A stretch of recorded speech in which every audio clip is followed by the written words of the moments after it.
నమస్తే, welcome to #you. నేను మీ రాజేష్.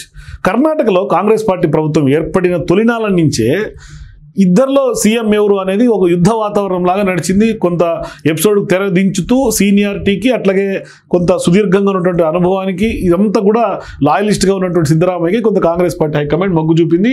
వీళ్ళిద్దరి మధ్య ఇప్పటికి కూడా ఇంకా సీఎం యొక్క రేస్ మీద చర్చలు జరుగుతూనే ఉన్నాయి. బహిరంగ స్టేట్మెంట్స్ చేస్తున్నారు. ప్రతి కౌంటర్లు అటువంటి వాదనలు వినిపిస్తూనే ఉన్నారు. మొన్న కూడా డీకే శివకుమార్ ఒక వ్యాఖ్య చేశాడు. అంటే అడ్వకేట్ల సందర్భంగా ఒక సమావేశంలో సీటు విలువ మీకేం తెలుసు, మీరందరూ లేచి వెళ్ళిపోతున్నారు, ఖాళీ కుర్చీలు ఉన్నాయంటూ కూడా ఆయన చేశారు. అంటే సీటు యొక్క విలువ మీకు తెలియదు అని ఆయన ఇండైరెక్ట్గా చేశారు. అంటే ఆ సీట్ అంటే సీఎం సీట్ అని అర్థం చేసుకోవాలి. అందుకని ఆ సీటు కోసం చాలామంది ప్రయత్నాలు చేస్తున్నారు. మీకేమో సీటు విలువ తెలియట్లేదు అని ఆయన అన్నాడు. ఇప్పుడేమో తాజాగా ఎవరైతే సీఎం సిద్ధరామయ్య ఉన్నారో, నేనే ఉంటా సీఎంగా, ఎప్పటికీ నేనే ఉంటా, మళ్ళీ దసరా ఉత్సవాలప్పుడు కూడా నేనే వచ్చి లాంఛనంగా ప్రారంభిస్తా. ఇది ఈయన చేసినటువంటి స్టేట్మెంట్స్. అంటే ఇప్పుడు ఇద్దరు కూడా ఇప్పటికీ కూడా స్టిల్ గతంలో కాంగ్రెస్ పార్టీ ప్రభుత్వం ఏర్పడిన తర్వాత మొదట్లోనే ఒక చర్చ జరిగింది. ఏంటంటే తొలినాళ్ళలో సిద్ధరామయ్యకి అవకాశం ఇచ్చి నెక్స్ట్ ఎన్నికలకు ముందు అంటే 2-3 ఏళ్ల పాటు డీకే శివకుమార్కి కూడా అవకాశాలు ఇస్తారు, అందుకని మీరు అప్పటిదాకా డిప్యూటీ సీఎంగా కొనసాగండి అని ఎటువంటి వైషమ్యాలకు లేకుండా ఎటువంటి గ్రూప్ వర్క్ తెరలేపకుండా కొంత మీరిద్దరు కూడా షేర్ చేసుకోండి సీట్ని అని కాంగ్రెస్ పార్టీ హైకమాండ్ అప్పట్లో ఒక కొలిక్కి తీసుకొచ్చి వాళ్ళిద్దరి మధ్య కోఆర్డినేషన్ కొంత చేసి కొంత సయోధ్య కుదిర్చింది. కానీ ఇప్పుడు సీన్ కట్ చేస్తే అది రోజు రోజుకి ముదిరే అవకాశాలు కనిపిస్తూ ఉన్నాయి. ఎందుకంటే సీఎం సీట్ చుట్టూతోనే అక్కడ కర్ణాటకలో రాజకీయం తిరుగుతూ ఉంది. మరోవైపు బీజేపీ దీనికి టైం చూసుకొని కొంత కొట్టే ప్రయత్నం చేస్తాం. ఒకవైపు ప్రభుత్వం మీద ఇప్పటికే కొంత వ్యతిరేకత అక్కడ లోడ్ అవుతూ ఉంది ప్రజల్లో. సో ఇటువంటి క్రమంలో ఇప్పుడు ఈ సీఎం కుర్చీ రేస్ కాస్త కొంత మూలిగే నక్క మీద తాటిపండు పడినటువంటి చందంగా కర్ణాటకలో మారుతోంది. ఎట్లా అంటే గత కొన్నాళ్ళుగా ముఖ్యమంత్రి పీఠం పైన కుమ్ములాటలు జరుగుతూనే ఉన్నాయి. అంటే బహిరంగ స్టేట్మెంట్సే కాకుండా అంతర్గతంగా కుమ్ములాటలు కూడా మనం వింటూనే ఉన్నాం. మరి ఇప్పుడు ఈ వ్యవహారంలో ఒక కీలకమైనటువంటి మలుపు చోటు చేసుకుందని చెప్పుకోవాలి. ఎందుకంటే 2023లో జరిగినటువంటి అసెంబ్లీ ఎన్నికల్లో కాంగ్రెస్ పార్టీ ఘన విజయం సాధించింది. ఊహించినటువంటి దానికంటే కూడా ఎక్కువ సంఖ్యలో సీట్లను అక్కడ సొంతం చేసుకుంది. మరి బీజేపీని కూడా అక్కడ ఘోరాతి ఘోరంగా అక్కడ ఉన్నటువంటి ప్రజలు మట్టి కనిపించారు. అయితే ఇక్కడ ఈ వెంటనే సుదీర్ఘంగా సాగినటువంటి ముఖ్యమంత్రి పీఠం యొక్క రచ్చ చాలా వరకు పొలిటికల్గా టర్న్స్ తీసుకుంది. చివరికి కొంత ప్రజల అభిష్టం మేరకు అక్కడ ఉన్నటువంటి సిచ్యువేషన్స్ బట్టి కొంత ఎంత కాలకు బలం కట్టుకొని గెలుపులో కీలక పాత్ర పోషించినటువంటి డీకే శివకుమార్ కూడా సీఎం సీట్ కోసం ఎక్స్పెక్ట్ చేస్తే ఆయన కాకుండా ప్రస్తుతం ఆయన డిప్యూటీ సీఎంగానే కొనసాగాలని మెలికబెట్టి కాంగ్రెస్ అధిష్టానం సామాజిక అట్లాగే వర్గ సమీకరణాలు అనుభవం ఇవన్నీ దృష్టిలో పెట్టుకుని కొంత సిద్ధరామయ్యకే కొంత కాంగ్రెస్ పార్టీ ముఖ్యమంత్రిగా అవకాశం కల్పించింది. ఆ దిశగా ప్రకటన కూడా చేసింది. సుదీర్ఘమైనటువంటి డ్రామా తర్వాత అది కూడా.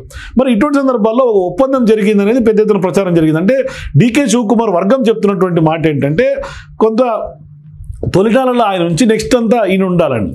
మరి ఇప్పుడు కొంత అక్కడ సిచ్యువేషన్కి అట్లా కనిపించట్లేదు. అంటే సన్నిహిత అనుచరులు కూడా ఆ విధంగా చెప్పడం లేదు. కానీ తరచుగా మాత్రం సీఎం సీటు వ్యవహారం పైన కొంత హాట్ కామెంట్స్ అయితే వస్తూనే ఉన్నాయి బయటికి. అంటే తానే సీఎం అవుతానని కొన్నాళ్ళుగా చెప్పినటువంటి డీకే శివకుమార్ తర్వాత ఇప్పుడు అధిష్టానం నిర్ణయం తనకు అనుకూలంగా ఉంటుందని చెప్పుకొస్తున్నటువంటి సందర్భాలు కూడా ఉన్నాయి.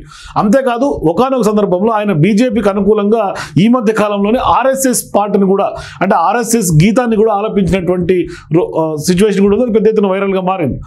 అటువంటి సందర్భాల్లో ఒక రకంగా ఆర్ఎస్ఎస్ పార్టీ ఆయన నోట్లో వచ్చినప్పుడు సిద్ధరామయ్య గుండెల్లో అట్లా సిద్ధరామయ్య వర్గీయుల్లో కూడా పెద్ద ఎత్తున ఒక రకమైనటువంటి భయం పుట్టుకొచ్చు. అంటే సీఎం సీట్ ఉంటుందా పోతుందా అని. మరొక వైపు ఎప్పుడైతే మైసూరుకు సంబంధించినటువంటి ఒక కీలకమైనటువంటి వ్యవహారంలో అవినీతి మరకలు అంటుకునే ప్రయత్నంలో కూడా అప్పుడు ఆయన భయపడ్డాడు. కానీ ఇంత జరుగుతుంటే పార్టీ అధిష్టానం మాత్రం ఆయన వైపు మొగ్గు చూపుతున్నట్టుగా సంకేతాలు అయితే కనిపించట్లేదు డీకే వైపు. ఎందుకు?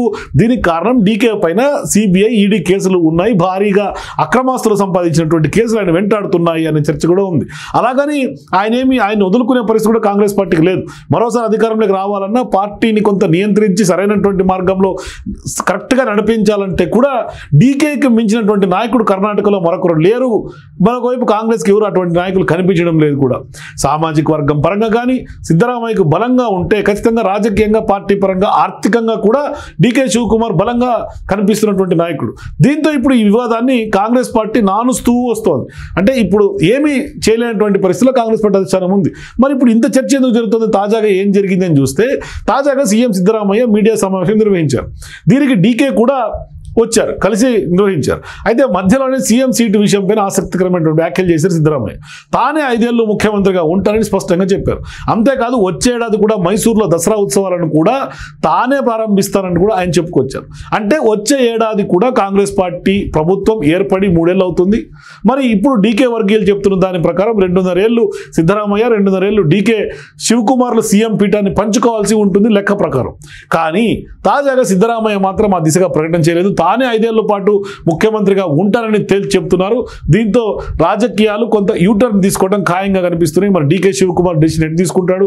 ఒకవేళ డీకే శివకుమార్ని హైకమాండ్ విస్మరిస్తే మరి ఆయన ఎటువంటి నిర్ణయం తీసుకునే అవకాశం ఉంటుంది? ఎందుకంటే ఆయన ఈ మధ్య కాలంలో RSS సంబంధించినటువంటి గీతాలాపన చేయటం, అంతకుముందు కూడా వరుసగా సీఎం సీటుకు సంబంధించి స్టేట్మెంట్స్ చేయటం, మరోవైపు ఆయన గతంలో అంత ఇద్దరి మధ్య కొంత తీవ్రమైనటువంటి వివాదం సీఎం సీటు ఆ టైంలో చెలరేగినప్పుడు కూడా పెద్ద ఎత్తున ఈయనను బుజ్జగించి మాత్రమే డిప్యూటీ సీఎంకి హైకమాండ్ ఒప్పించింది. మరి ఇంత ఎపిసోడ్ జరిగిన తర్వాత మరి డీకే శివకుమార్ ఇప్పటికి మళ్ళీ కూడా కాంప్రమైజ్ అయ్యే అవకాశాలు ఎంతవరకు ఉంటాయి అనేది అతిపెద్ద చర్చ.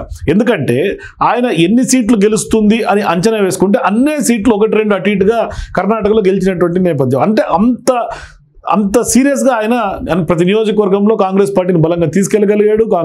బీజేపీ పైన ఉన్నటువంటి వ్యతిరేకతను ఓటు రూపంలో మార్చగలిగాడు, అధికారాన్ని తీసుకురాగలిగాడు. ఇంత బలమైనటువంటి నాయకుడిని ఎందుకు కాంగ్రెస్ పార్టీ అధిష్టానం సైడ్ ట్రాక్ లూప్ లైన్లోనే ఉంచుతుంది అనేది ఇప్పుడు వాళ్ళ వర్గీయులందరూ కూడా ఆందోళన చెందుతున్నటువంటి మాట. మరోవైపు మీరు అనుకోవచ్చు, ఇక్కడ ఈయనే సీఎం కదా, నానే సీఎం అని ఎందుకు మీరు టైటిల్ పెట్టారు అని. కానీ అక్కడ ఇప్పటికి కూడా ఆయన సీఎంగా ఉన్నప్పటికీ నెక్స్ట్ రాబోయే రోజుల్లో కూడా నేనే సీఎం అనేది ఆయన ప్రకటించుకున్నటువంటి వ్యవహారం.